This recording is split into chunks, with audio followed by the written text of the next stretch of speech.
put the dog up real quick too, just to make sure that doesn't. Right. Yeah. Yeah. They always bark at the most inopportune moments. Well, I know we have some people that are joining us. We're going to wait about 30 seconds or so before we get started with today's event. You do see, you should see a poll question up on your screen right now. If you could answer that poll question for us, that would be absolutely wonderful. We appreciate you being on with us today. All right, we'll give it about 10, 15 more seconds. I know we'll have some people joining over the next minute or so.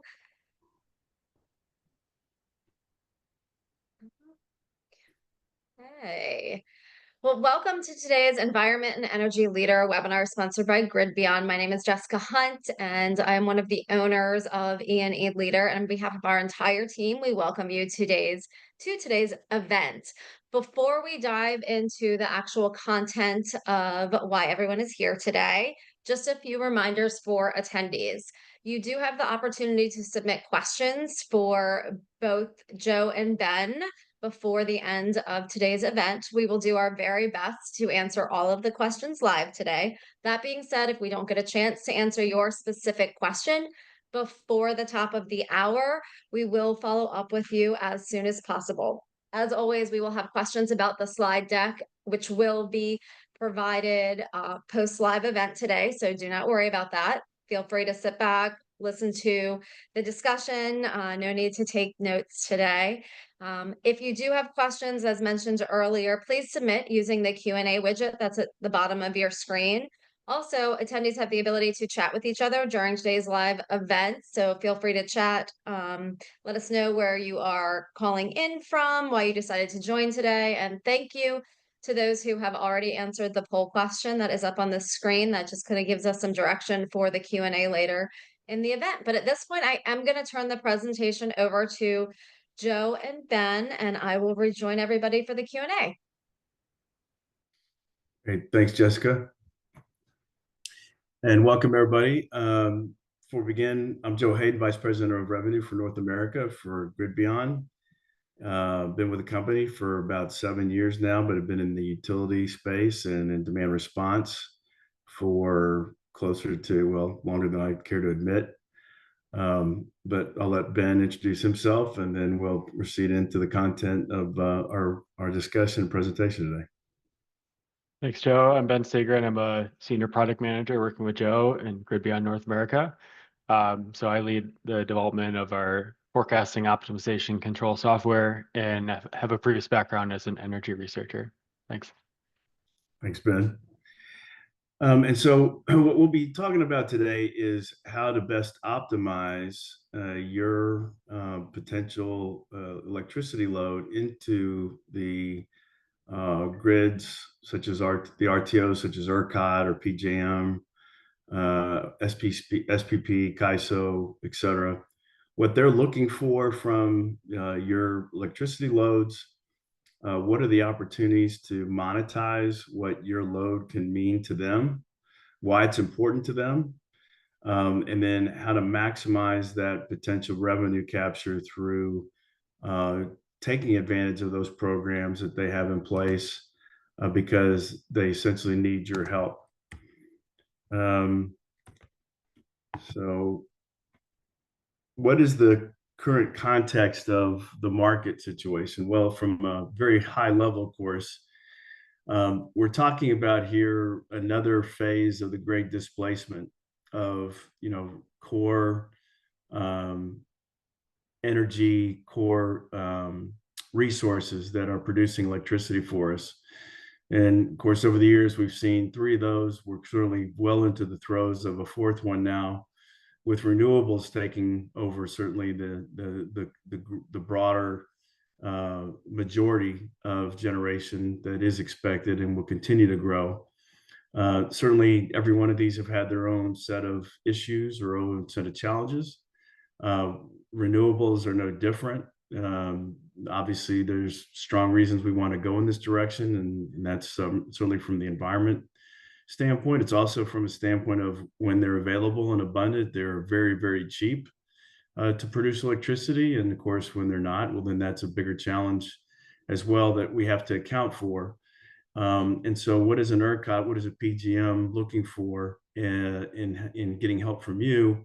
And then where are the opportunities to maximize the opportunity of revenue capture around that? And of course, we're not only just talking about, ERCOT, PJM, CAISO, California, Ontario, New York, New England. All of these different areas have their own kind of nuances of the kind of demand response programs that they offer, a combination of programs in each of these markets as well. And then where and how do we optimize that from a standpoint of your load? So annually, what the grid's looking for, and the analogy I like to use is the grid is like a room in a sinking ship. And there's a supply line that it's always monitoring. And in this case, we'll use ERCOT because I think it's one of the most advanced markets right now in the US, and certainly very similar to a lot of what I would say are very dynamic, similar multi-layered program and offerings in other parts of the world, such as our experience with the UK and Ireland. We're also in Japan, we're in Australia. Island power is very challenging, but this analogy of any grid, in this case ERCOT or PJM, is that the grid is like is a room in a ship, and the ceiling has always been what it's been. And so in this case, in ERCOT, it's about 80,000 megawatts, 85, give or take, where you're seeing the latest numbers. PJM about 120 something thousand megawatts, but that ceiling is where they have the highest amount of capability to produce electricity at any given time. Water rising in the room, water rising in the room is demand. And of course, that happens on a daily basis. That water goes up and goes down during mild temperatures. That doesn't, obviously demand doesn't go up very high during extreme weather conditions, such as in colder heat. We see those demand lines going very, very high at times, and then coming back down, at night when temperatures cool. A lot of different factors that play into it. But ERCOT or PJM or these RTOs, they're looking for an insurance policy. And that insurance policy is your load that can be brought to bear in providing them the opportunity to get headroom between wherever that demand line crawls up into near those supply limits. And these supply limits or these ceilings that used to never move when we had a lot of coal, a lot of natural gas, they were very rock solid in delivery. That ceiling used to never move. Well, now it floats. Now it's throttling similarly to the way the water and demand lines are throttling.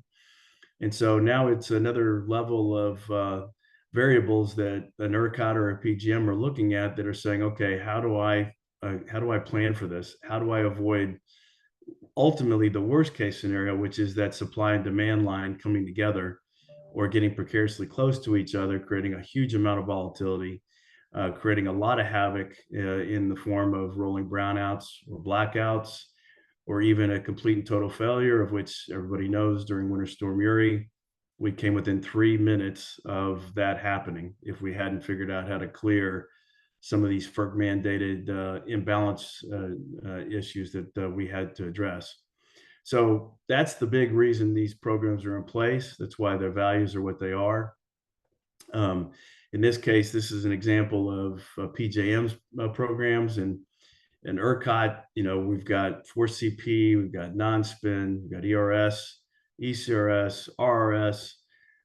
There was maybe 2 programs right before, maybe 3 right before Uri occurred in ERCOT. Now there's 5, 6. There's even a few others that may not apply on a broader basis, but that are available for people to partake in as well.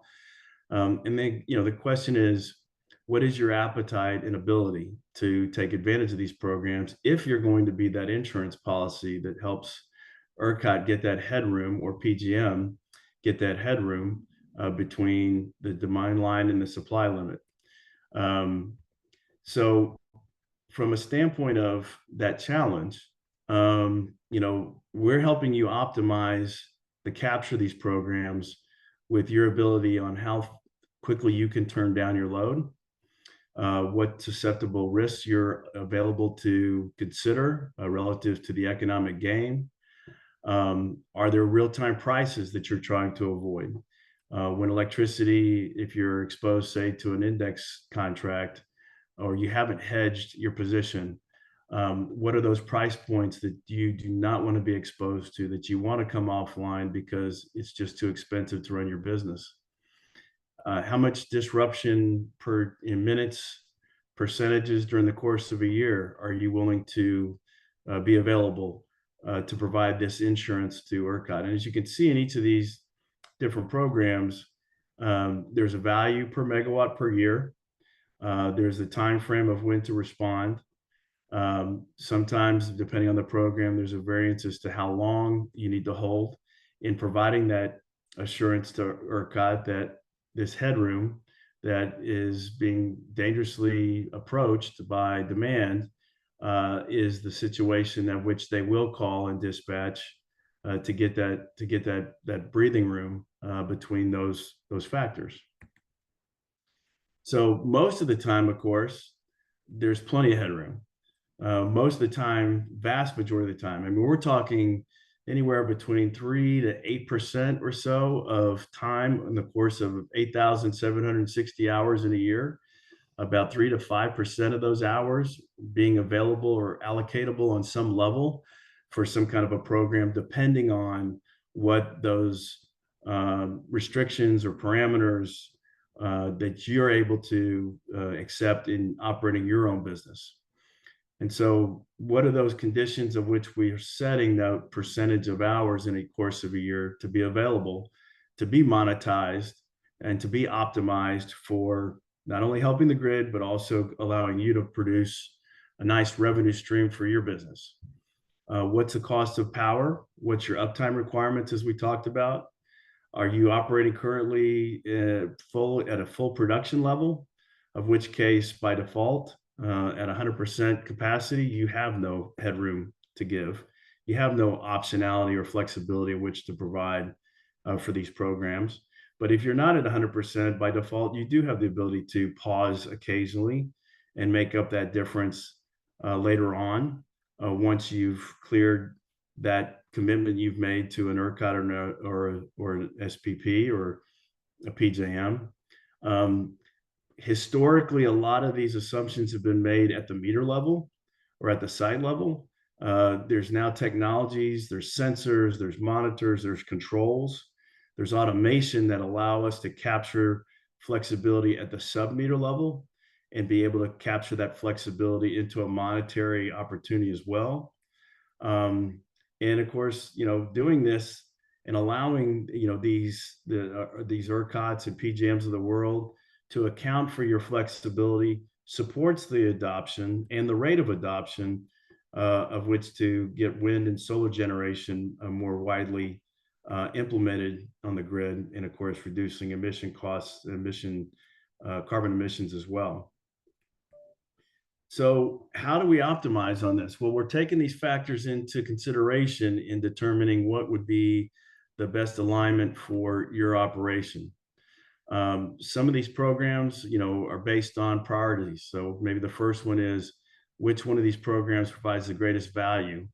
Well, in this case, 4CP or the 5CP program in PJM, these are worth around $60,000 to $65,000 a megawatt a year. Roughly 25% of that value is allocated to each of the 4 summer months of the year. You get a long runway of which to prepare for taking action on dispatching for or getting a notice to dispatch in that program the day before. You're getting a recommitment the morning of. And then if it looks like that peak is not going to show, or that we've had prior days of the month of which there was a greater peak of usage, you'll get a stand down so that you're not interrupting your business operations unnecessarily, because obviously you've already captured the peak for that particular month. So that's the first program of which maybe we would prioritize, the availability of your load in a program like this. The second one, program target would be, what are the next highest valued hours available? If it's not 4CP, is there a real-time price that you're trying to avoid? Is there a price point that you want to make sure you acquire? We can set that price point at anywhere from $120 to $200. I've talked to customers of which they have an RTPA, a price point to avoid of $3,000. It just depends on what your operational elements are and where you want to establish that idea that says, I don't want to operate my business because power costs have flown from, say, $20, $30 all the way up to $4,500 in the cap in ERCOT, for example. And certainly we've seen those kind of things happen. In fact, it just recently happened in August, recently a few weeks ago. Another program target, if you will, in this optimization is, what's your appetite or ability to turn down with a 10-minute notice, such as like ECRS does in ERCOT, or a 30-minute notice, which would then put you in a different program, such as non-spin reserve. But we can look at these different programs and align to an optimized scenario that says, this kind of gives me the ability to capture 150 to 60,000, 120, about $100,000 of potential revenue from these programs stacked together in the program of which Ben's going to show you and demonstrate here shortly. Now, optimizing takes into account other factors. Maybe I did a 10-minute dispatch program before and I want to move to 30. Maybe that real-time price target of $120 is too low and I want to change that to 200.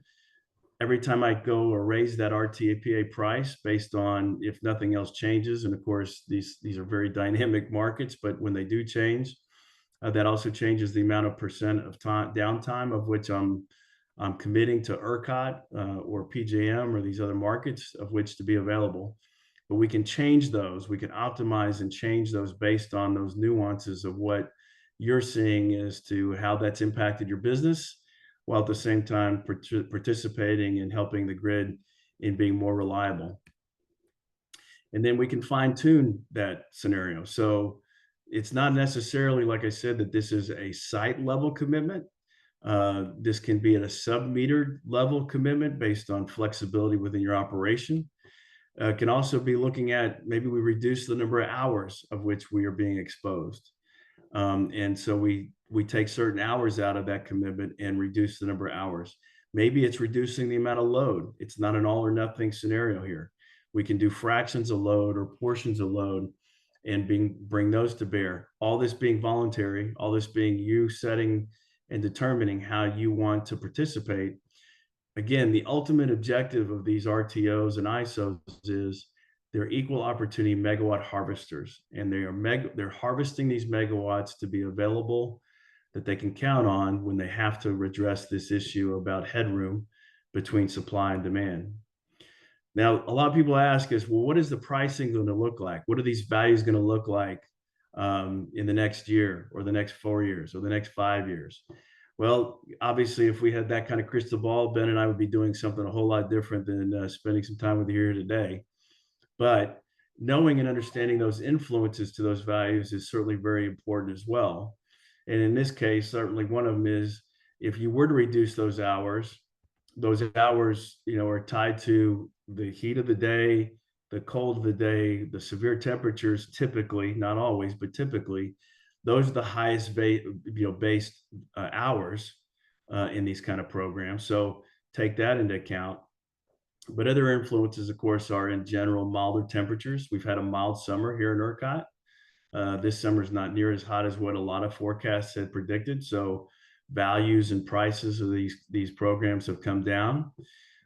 We came out of a mild winter, so natural gas prices coming out of winter this last year had an abundance of supply, so prices for gas were down. So that obviously reduces the cost of what power is going to run as well. So that influences prices downward on these values and these demand response programs. We've added 7 gigawatts of solar and wind, so that's bringing downward pressure. We're adding more front of the meter and behind the meter batteries, and they're being deployed across the grid in these markets. That's also putting downward pressure. And then there's proration. Some of these programs are oversubscribed as far as the number of people who are looking to participate. And so ERCOT's not picking winners or losers. They are making sure everyone's got an equal playing field. But as a result, that can lower the value of these programs in what they've historically been worth. And so that also puts downward pressure on these values. upward pressures and working, obviously the opposite direction here. When we have more severe temperatures, more persistent, higher or colder temperatures, when we see wind and solar fall off, and that generation supply creates that ceiling, throttling and floating that moves up and down. We see more higher anticipated demand than we expected in the old, pure traditional economics of supply and demand sense. All these put upward pressures on these values. And so they will change, and they will change and vary from year to year. And so these are things that we look at in monitoring what's your best position for you, what's your opportunity to make money, how do you make that money, where does it fit into your operational constraints, where does it fit in your C-suite as far as operational considerations are concerned. But just know this, that on average, just to pause your business for this fractional percent of the time in the course of a year to participate, when these grids operate, organizations need your help. If you're operating in a 1% revenue business on a $200,000 per megawatt a year opportunity, that's $20 million of top line revenue growth just to pause your power usage a little while to help the grid. And of course, if you're at a 20% healthier operating margin business, profit margin business, that's worth $1 million of revenue for a single megawatt. So, the bottom line can be impacted by just a few hours in the course of a year that otherwise you'd have to go find selling your widgets, generating revenue to sell your core business, having the same impact, but doing it by just pausing a little while and at the same time helping the reliability and resiliency of the grid. So with that, I'm going to turn it over to Ben, and he's going to show you exactly kind of how we do this and how we tie your operations into the grid and how we know and operate the grid from an AI standpoint that's predicting what those behaviors are that impact your ability to monetize your flexibility here. Thanks, Joe. Do you mind unsharing so I can share my screen? Thanks. All right. Thank you all. I think that Joe gave a great overview of some of the factors at play here. And, so I just want to walk through a little bit about how our platform works and how it can help commercial industrial sites enhance their flexibility and also make more money and lower their operational expenses. So thought I'd start with a very recent and timely example. Joe alluded to this earlier. If you're not an energy geek like Joe and I, you may not be aware, but 2 weeks ago, the ERCOT power grid went under extreme stress and strain from various conditions. They caused it to briefly spike to over $5,000 per megawatt hour. So that's several orders of magnitude higher than the average power price. You can see just the red alarms here all over the screen. Most of the grid in Texas had these extremely high prices during around 7 to 8 p.m. at night. So in retrospect, we know that price spike was caused by a variety of factors. It was a high heat day, which caused more demand, especially from air conditioning. There was a misforecast of the amount of solar energy that would be available to the grid, and also not enough backup or reserve capacity. So the combination of those three factors really led to a large growth in the cost of electricity. And so for those commercial and industrial customers that were on what we call indexed rates, or energy prices that are indexed to the real-time price of energy in the market, they would have paid over $8,000 per megawatt of load just during the evening portion of that single day. And so as Joe said, that's a large impact to your operational expenses, and something that can be avoided through more prudent foresight over those possible conditions, and also being able to react in real time to them. So I want to give a brief demonstration here of how our platform works. Joe, can you just confirm you can see the new application? Yep. Yeah, okay, great. All right, so I'm just giving you a brief look at some of our live software that we use to advise our clients. And for us, it really starts with great analytics and foresight about possible grid conditions that can affect your site. So here we have our forecasting dashboard for the ERCOT power system.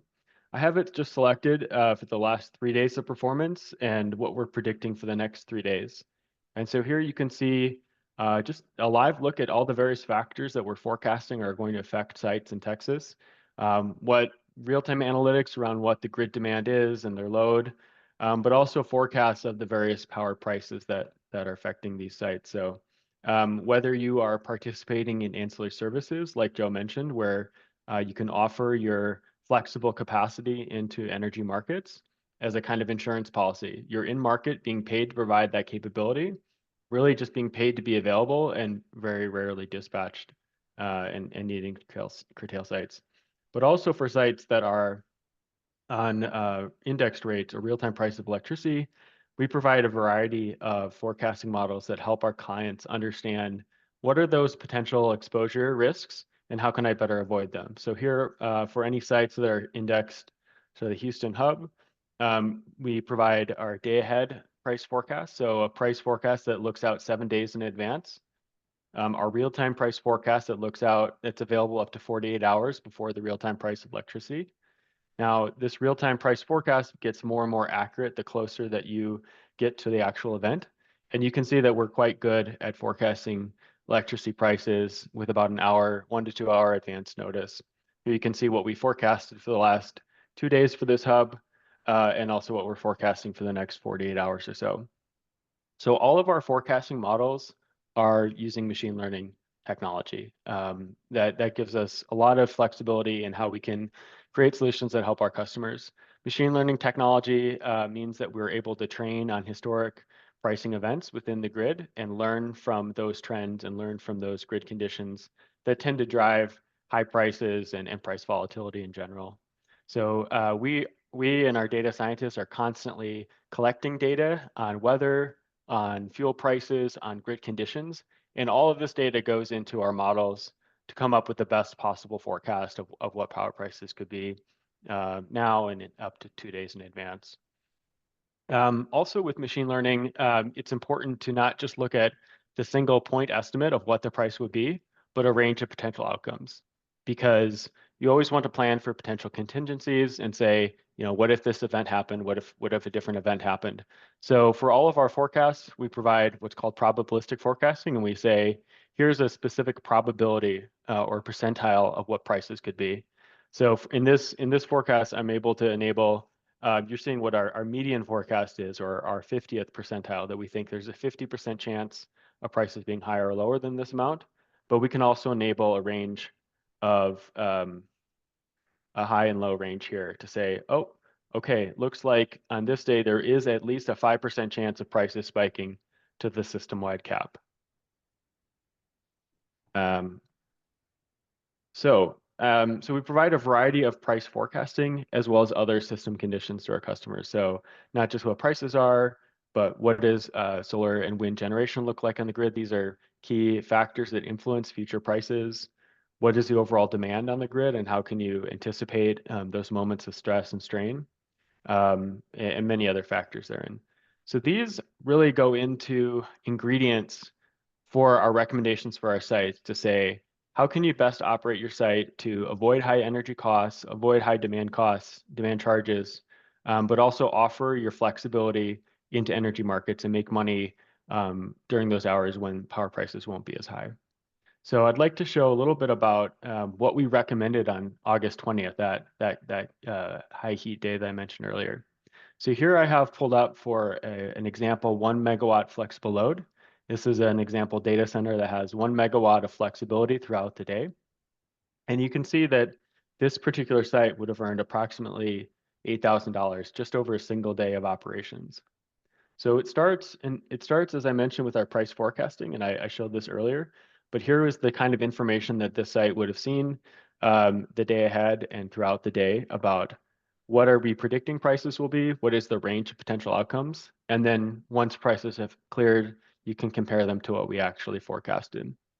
Using those input prices, we then run a series of advanced optimization models to say, what's the optimal way to offer your flexibility into the market, given your existing operational requirements? Like maybe you have to run the production line at a certain time of day.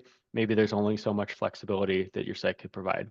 For this particular site, they had 1 megawatt of flexibility, and we offered it into the ECRS ancillary service. If you're not familiar with ECRS, it's a type of operating reserve product that requires sites to be available to turn down their load in response to the signal they receive from ERCOT. So we said, for this particular site, we recommend that you offer 1 megawatt of ECRS every hour of the day, except for some key portions of the day that we anticipate there's a higher value to being in a different program. So from 4 p.m. to 6 p.m., we recommended a different service. So you can see they withheld their capacity from the market during that time so that they would be available to participate. So what did they actually do during that time? Well, August 20th was a high heat day. It was one of the 4 single highest load days of the summer. And so we recommended that the site curtail its load to avoid a high 4 coincidental peak demand charge. And then from 8 p.m. to 9 p.m., we recommended that they curtail or reduce their load to avoid high energy prices. And so that's exactly what we did.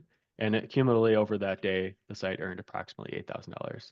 So again, while the avoided high peak prices and the 4CP charges really dominated the overall picture, you can also see here in the background that this site did earn a small but meaningful amount of money from participating in ECRS hour by hour. So this is just money that keeps flowing in, and the site's rarely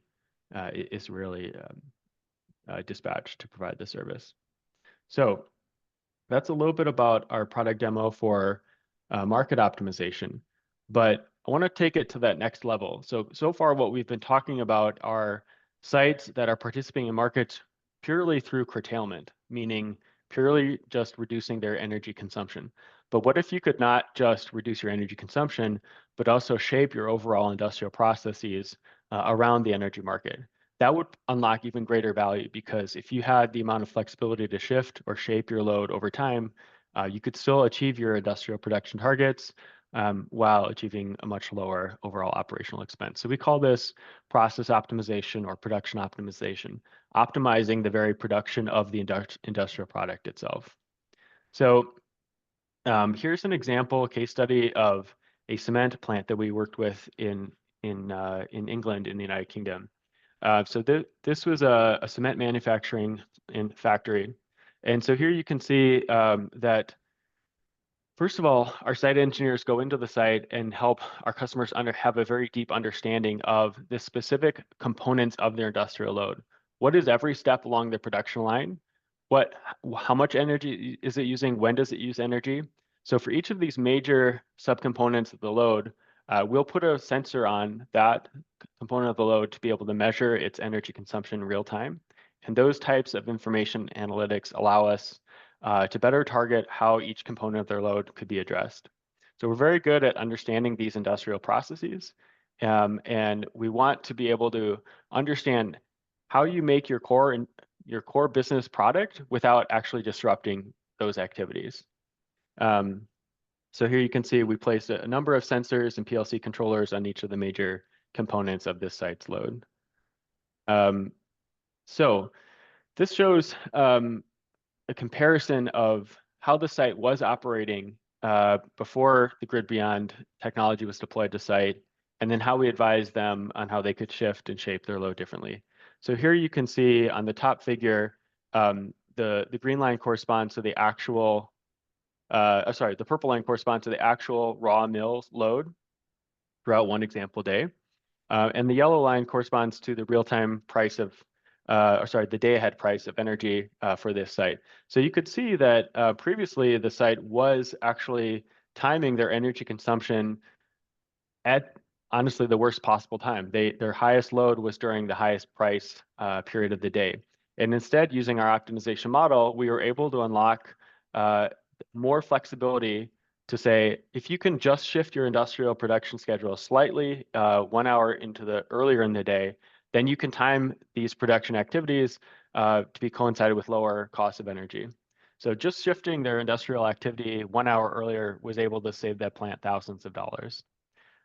When I talk about our process optimization, for us, it's key to, we know that our customers, their core business is not energy, right? For this, their core business is making cement. So we want to make sure that we're never operating the plant in a way that would endanger either production targets or would endanger anything about the industrial processes itself. So we're constantly monitoring the physical limits of the site and making sure that our models are obeying what we know are the upper and lower bounds of how these sites can operate. So as I mentioned, that when we optimize a site, we want to make sure that you're staying on track with your production targets. So here you can see the actual energy usage of the site versus the pre-optimized, or what we call the actual energy, as compared to what the optimized schedule would recommend. So hour by hour, you can see that the site is consuming less, is incurring a lower cost of energy. However, by the end of the day, they still reach their operational target of the total amount of production. So the bottom figure shows for this site what their average cost of production was before the intervention. And then you can see over time, over the course of approximately a month, they were able to achieve a significant reduction in the per unit cost of producing their cement. And so, as Joe mentioned, for industrial sites that operate on thin profit margins, 1%, 2%, 3% profit margin, these reductions in operational expenses can translate into very meaningful increases in revenue overall. So simple reductions in energy usage can cascade through the balance sheet. All right, so thank you for the demo. And Joe, maybe I'll keep control if you want to walk through the next slides. Sure, great. So yeah, a few examples of where we've implemented our optimization strategy around capturing exactly what each individual market provides as far as that monetary opportunity.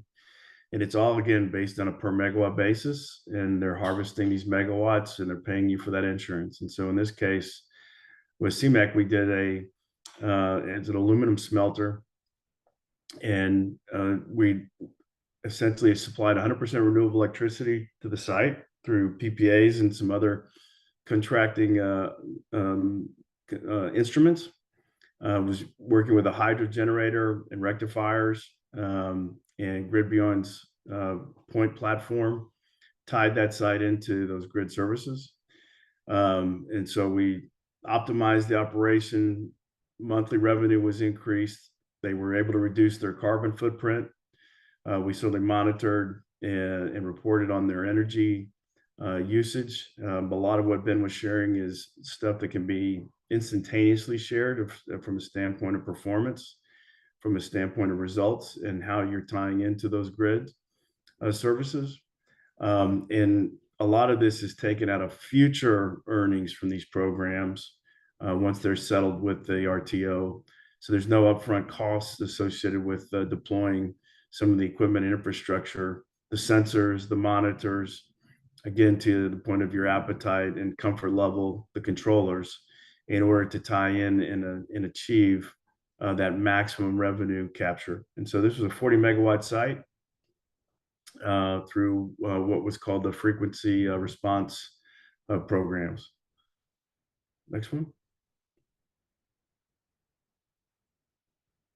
And Smurfit Kappa is a paper packaging company with 23 in 23 countries in Europe and the US. And so we put together a balancing service capability with our programs, with a virtual energy manager, with the monitoring and analytics tied to it as well. They got a combined heat power plant with 3.5 megawatts in frequency response programs there. And in addition to obviously achieving some of the revenue targets they wanted to see, we're also reducing their carbon footprint and monitoring and power matching that our usage of power through our deployment of our program there. And then the last one is Cisco Foods, or Cisco Breaks, I should say, not to be confused with Cisco Foods. What is the food service operator? In this case, it was in the UK. And so, part of those upward and downward pressures that I was referring to earlier, one that tends to trend pretty well, not always, but trends pretty well, is the faster and quicker you're able to respond, the faster you're able to respond with sub-metered areas of your operation into the quick response programs that the grid operator is looking for, typically those are worth greater value. And so these were fast acting DR programs with peak avoidance, as well as energy optimization. And so those three elements are stacked together in our optimization strategy, of which we tied 19 sites together, totaling about 3 megawatts. We've done a lot with cold storage facilities. We've done a lot with some manufacturing facilities, data centers we mentioned, crypto miners, especially very, very flexible as far as loads that they can provide, and also can respond very quickly to these programs. But in this case, we returned about 300,000 euros into their program here through our optimization play. So why look to GridBeyond? I mean, I think from a standpoint of some of the traditional elements of maybe what you've seen historically in these the management of these services, historically they've been pretty much tied at the meter level and at the site. That's no longer the case now. Our leadership comes from a controls background, so we understood and know and understand how controls and automation play, and how that can be tied into sub-metered levels of capturing flexibility, capturing headroom, being able to monetize that headroom and that flexibility into these programs as far as an overall general ROI. So that's completely changed the game. And then the tie-in of our machine learning into these markets and programs, and being able to maximize how they integrate and operate together, where we're obviously meeting the integrity of the grid operators' program requirements, but also being able to tie that flexibility into a stacked opportunity that increases more revenue capture, is something that we certainly think is leading the industry, and where we have seen the industry heading based on the heavier volatility anticipated, with a lot more adoption of wind and solar into the grid.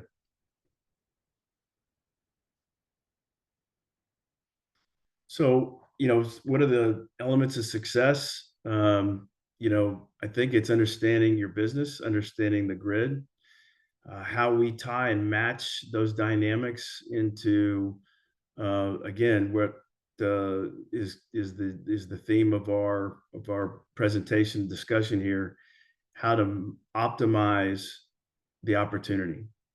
How do we help the grid while at the same time maximizing where you have flexibility in your operation to certainly not only be a good corporate citizen, but also being able to financially be rewarded and capture those incentives that the grid operators want to give you for being available when needed. And it's a simple understanding that when they do call, know that you are the last bastion of resources that are heading to that moment of minimized headroom, or headroom that's being lost because demand is heading or accelerating close to the supply limits. So you're the last bastion of resource. You're paid handsomely for being available when at some point in the future it's needed. And we can help you maximize the best fit for your operational limitations, for your uptime appetite, in order to bring a new revenue stream into your balance sheet.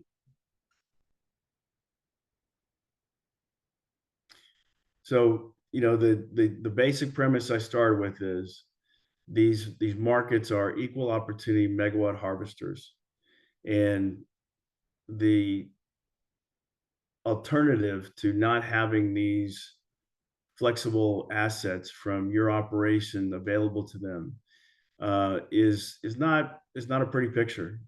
We wouldn't be able to be addressing carbon emission reductions like we have. We wouldn't be able to adopt wind and solar like we're able to do.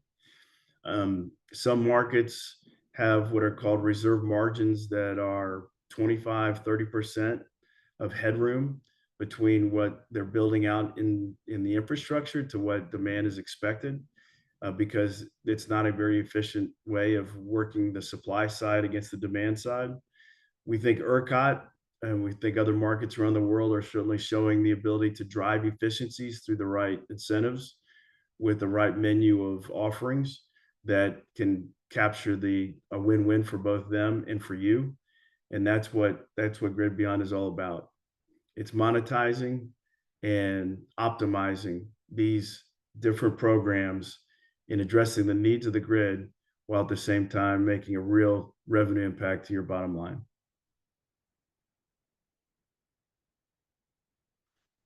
So I touched on earlier, we started in the UK and Ireland. If you know anything about island power from a standpoint of experience, usually the power costs there are very high. The need to integrate the user community of power with the generation side of the community of power is paramount in driving costs down and competing on the world stage. And we've learned that and cut our teeth in the UK and in Ireland. We're now in Australia, Japan, and of course, we came to the US about 5 years ago, and ERCOT was our first market. And we've expanded into most of the other ISOs since. We'll be looking to add and increase or grow into New York and New England the start of next year, but all the other markets here in the US we are currently servicing and bringing this optimization program and energy strategy to you if wherever you may be located. And with that, Jessica, I think we can wrap it up unless Ben, you had anything else to add, and we certainly would look to talk, discuss, and answer any questions anybody has. Yeah, we did have some questions that came in a couple different formats. So give me a few seconds while I pull some up. So Joe, what are the initial steps to integrate your platform into our existing energy management system? This is a question that we get frequently.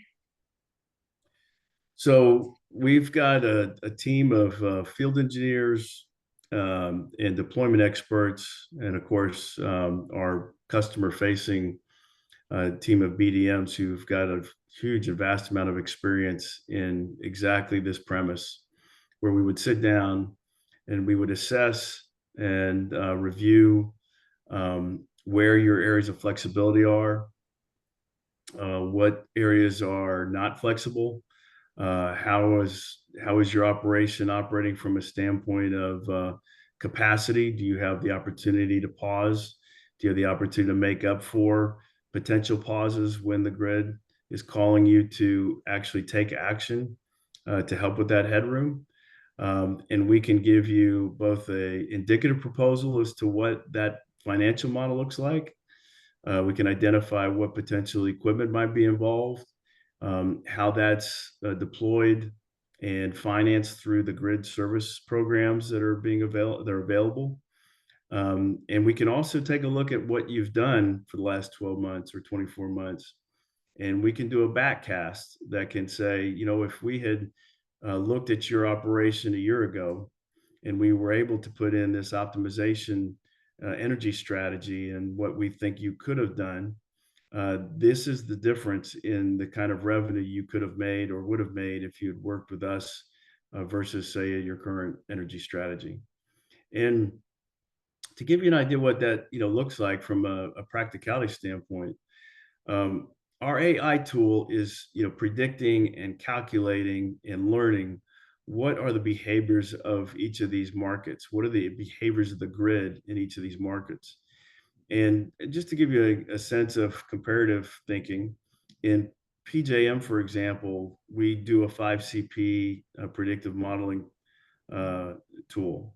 And the last 2 years, our model has predicted all 5 peaks through only 7 dispatches, on average at 2 hours a dispatch. So what does that mean? Well, 5CP and PJM last year was worth about $11,000-$12,000, depending on what zone you're in. It's not worth very much, wasn't worth very much, and isn't currently, but we're coming out of the season. Well, the new auction values just came in, and now 5CP is worth almost, some markets, 10 times what it was last year. It's about $98,000. I think a couple of zones are in the $150,000 to $175,000 range. of what a value of a megawatt will be worth for participating in 5CP. So when you're looking at customers provide or clients or companies providing that service, one thing in particular is how accurate are you getting in dispatching for that monetary gain? You don't want to be interrupting your business if you can help it. And we think hitting 5 out of 7 the last 2 years is a pretty strong indication of how accurate our AI learning is doing with these grid conditions. And that just feeds into our optimization models about giving you the best forecast and backcast as to how and what you could have made or earned if you'd been working with us. Very valuable data there. Ben, did you have anything you wanted to add before I ask a follow-up question? No, I think Joe did a great job. Okay, so this one, we're going to stay kind of in the same realm here with this question. So what are some of the hurdles that CNI buildings what are some of the hurdles they face to offer up specific loads? So at the circuit level, more granularly at the point of use, like equipment, devices, all of that. Ben, you want to take an initial thought, or I certainly could. Yeah, thanks. I think a couple things come to mind. So first of all, the common adage is you can't manage what you don't measure. So I think that a key to a lot of what we're talking about is digitizing some of these industrial processes. And the customers we work with, they range on that spectrum. We have some customers that have purely analog factories, some that have fully digitized. So I think one of the first things that we do is with a site is understand where are you today and what is the greatest, bang for your buck. Like not every load, if it's small enough, needs to be digitized, but there are many of these sites where, just with a handful of meters, we can measure 80-90% of their total electricity consumption. And so there is a little bit of cost to install those meters and sensors. We need to have the hardware on site. We also need to have telecommunications link. It's usually not that large of a barrier, but in time and money, there is some barrier there. And I think, a lot of times when we talk, secondly, a lot of times we talk with industrial customers, they don't necessarily know how much flexibility they have. So when they think about the components of their load, they may not know, like, hey, it is possible. They may not be comfortable with it, but it is possible to make a specific portion or specific load more flexible. And I think at GridBeyond, we're very good at helping our customers understand that, like getting them a little bit beyond the level of their comfort with our demonstrated track record of how we've been able to make these loads digitized and more flexible. So that can be a barrier, is like understanding which loads can be made flexible, the degree. If you have a let's say a freezing unit, like maybe you can turn off the freezing unit for 10 minutes but not 15 minutes, that sort of thing. And again, it's a very much a back and forth process where we work with sites and we offer those services to help, like a tabletop exercise, to understand what we can do. Got it. Joe, did you have anything you wanted to add? I think Ben gave a pretty comprehensive answer there. Yeah, I think you did too. And, I think I just would add, one is we can take your operation and digital twin it into our modeling. So that's part of the backcasting element I was talking about, as to what we could have earned or made for you if we'd have been control of your flexible load in the last 12 months. What stacks, based on your capabilities, could we have put you in? I think that's one really good thing. And the second one is, this pathway of integrating the generation community with the user community is going to continue to get tighter and tighter. Costs, reducing costs are going to be more critical. It's what you live and breathe in your business every single day. Integration along that line will lead to some kind of automation. We know that's going to be a difficult bridge at some point to make, but it's there available today for those who want to dive in.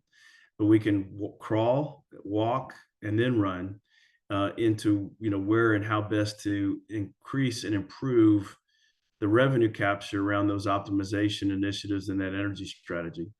So it's a matter of meeting you where you're comfortable, and certainly being able to take you further with the idea we can capture greater revenue and still help the grid to its greatest extent where it needs the help. Great information. And then probably have time for about one more question. So in terms of data security, how does GridPoint ensure that all of the data that's being collected and looked at is secure?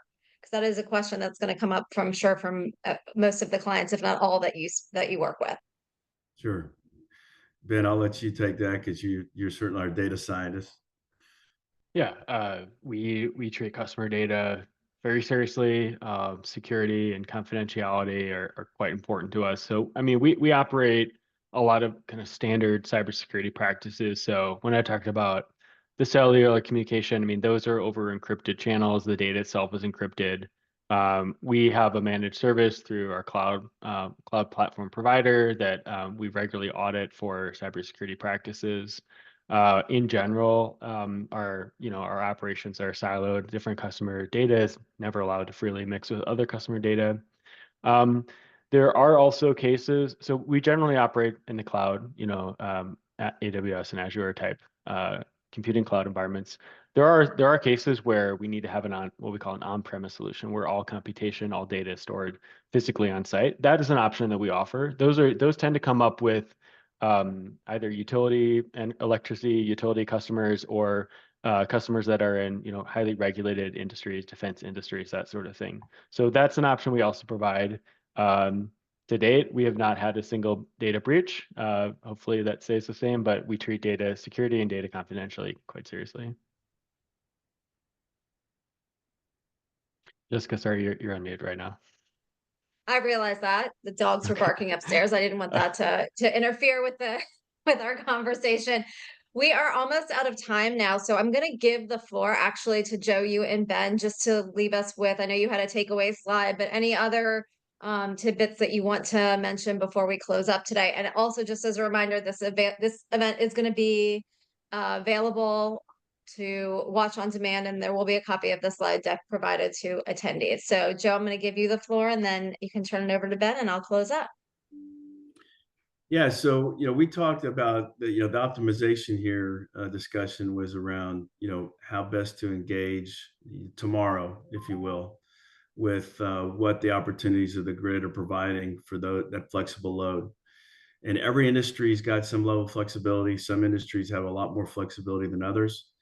We can isolate it, we can monetize it, we can capture it in a program and an energy strategy that allows you to gain from that standpoint, and then help the grid also adopt the wind and solar resources that we know are going to change the world from an emission standpoint. We also do long-term forecasting, and that's where where Ben and our data scientist team reside as well.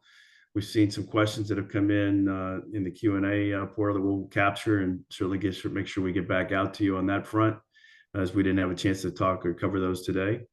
But certainly we appreciate the time, and we look for the opportunity to help you and help the grid in the path that we're all endearing to pursue. Yeah, I thank you, Joe. I just want to reiterate, if there's any interest out there, we do provide free evaluations of your site. So we'll provide what we call a free backcast to look at if you had gone with GridBeyond, how much revenue would you have made over the last year? We'll build the digital twin for your site. We'll look at the specific energy prices and your load profile, and then show you how much you could have earned. We also provide forward-looking forecasts on what we think you might earn over the next 1, 2 to 5, 10 years. So yeah, happy to offer that for anyone. It's not meant to be a high pressure sales situation, but just something to help you understand what you could do.